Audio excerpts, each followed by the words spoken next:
And I would like to open up a little bit for questions. I don't know how our timing's going, but have any questions come out of watching the film or yes?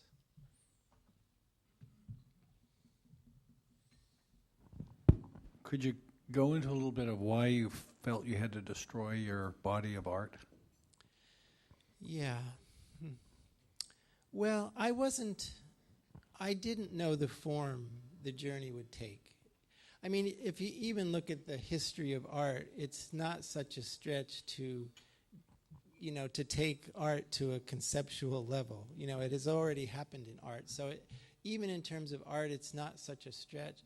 But for me, it wasn't so much about art as it was about trusting something that I intuited would give me what I could not get to on my own.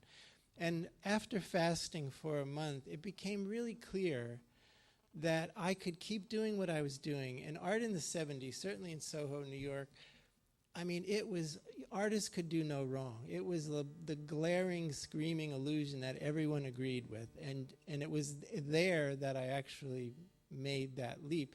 So I felt like I could keep doing what I was doing, but it would have been part of a dying paradigm, which was fear-based. Or I could go for this thing I intuited, which was that this moment would give me everything if I could only trust it completely. And so on the strength of that, destroying the work seemed the thing to do. Einstein says matter never dies, it just changes form. Well, there's a story, I write this story in my book, where, when there was a first film being made about my art and life at that time, and I destroyed the work before it was done. And I ended up, quite miraculously, at the debut of this film, on stage, and speaking about it. And all I know is and it was a very savvy New York art crowd. And, so what I had done was kind of threatening to that idea of what it means to be an artist. I mean, it was completely threatening to me. I can't imagine what other people, but I at least had the goodies of the experience of what I knew was real. But that night ended up being the most powerful night of my life, and remains so, because I felt like all the energy and attention, love, everything that went into the actual physicality of creating that large body of work was transformed into the thing I was looking for, which was the totality of being, which I knew nothing about. I knew how to do art. I knew how to be in the laboratory of that studio, and I could do anything there. But to make all of life that kind of living inspiration, I knew nothing about. And that's what was given by way of that moment of surrender and grace. And so why physical? All I know is that's what I felt called to do. I don't think other people have to do that. I think that was my call. But you could, in many ways, you could say, well, the same thing about all of our losses. Why does it have to be that particular way? I mean, all we can do is go with what is, and I think to be a willing participant is that hero's journey for all of us. And I think we can't be attached to the form. And incidentally, in part of the strange paradox, I became more known as an artist for destroying my work than I ever did for creating it. So it's sort of all part of the gift, I think. Yes. Yeah, thank you. Kind of related to what you were just saying, but so in this articulate description of, I might say, mastering metaphorical death, something like, I'm curious now, what is the nature of your allegiance to the lineage of art? Or do you still care about art, or do you still care about, the tradition of it and creating new forms within it? Is that important, or is that not important relative to the essence of what you're sharing? Well, I've always cared about art, and there was a part of me that knew what I leaped into had to include everything. The term sacrifice means to make sacred, and I don't think we have to go about sacrificing things, but I think there are moments when there is a necessary loss. And I feel, and so sacrifice means to make sacred. I feel like letting go of that art, I sensed that it would give me everything I was looking for as an artist, which has proven to be true. And that was certainly a part of it, caring about that.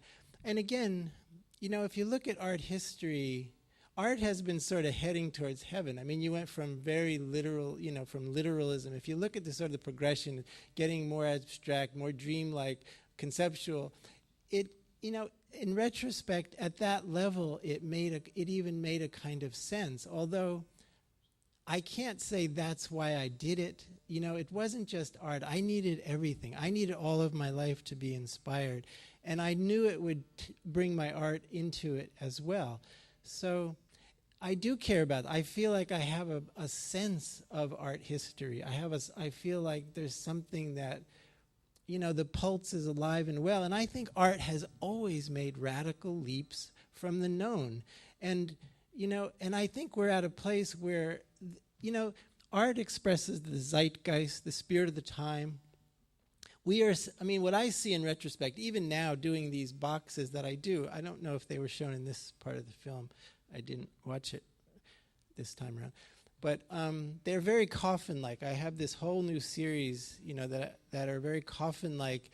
And so there's a sort of element of some people get a little frightened. We had a friend from St. Louis visiting who has he's sort of the last remaining independent bookstore in St. Louis. And he walks, and he's a sort of little Woody Allen character. He even looks like Woody Allen. He walks into my studio and he says, if somebody wasn't in a very good space, they would be kind of afraid of this place. And so they are very coffin-like, and yet to approach them, they're whimsical, they dispense gifts, they do ridiculous things. And I feel like that is what death has given me. It has given me the ability, and I think it gives all of us the ability to go into those places and find the gift, to go fearlessly where others fear to go. And in the process, you can serve others in their limitations and fear. So I don't know, my art is, art is sort of the one thing that hasn't fallen into place, and I'm wondering about it. I used to wonder, how do you get married? I just got married 10 years ago for the first time, and I wondered, how does one get married? You just love everybody, there's so many people you love. How do you contain it in such a small thing called marriage? It made no sense. And yet, the reality came so that because of circumstances, I looked up one day and I knew that is where I was. And it was such a easy gift that slipped in like a way of being that made sense. And I feel art in the world, I'm beginning to show, I had a couple of shows, but I have this new huge body of work, and because of the attention I'm getting, people have offered me, a lot of money for my work, and I haven't felt right yet. I'm not attached to the work, and I don't know where it's all going. But I think like marriage, it will make sense when it's time for it to enter the world.